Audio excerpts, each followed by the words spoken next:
சின்ன குழந்தைங்க கொண்டு கஞ்சா எவ்வளவு ஸ்கூல் பள்ளிக்கூடம் கொண்டு அவங்க ஆட்சியிலேயே தான் ஸ்கூல்ல எல்லாம் ரைடு எல்லாம் போனாங்க. இந்த அன்சு கஞ்சா இதெல்லாமே ஸ்கூல் ஹாஸ்டல் எல்லாமே ரைடு நடந்தது, பொதுமக்கள் எல்லாமே பார்த்தாங்க. அதுக்கப்புறம் எப்படி அவங்க ஆட்சி சாதாரணமா இருக்கும்? நமக்கு தெரிஞ்சு ஒரு பட்டியலின தலைவர் ஆம்சாங்ன்ற ஒருத்தரை படுகொலை பண்ணாங்க.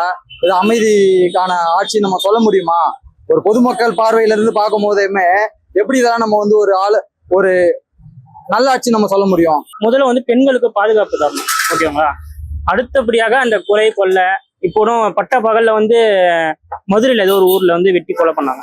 அது நல்ல ஆட்சி. அது மக்கள் 2026 ஏமாற மாட்டாங்க. எதுக்காகனா 523 வாக்குறுதி 2021 கொடுத்தாங்க. அதுல வெறும் 63 வாக்குறுதி தான்.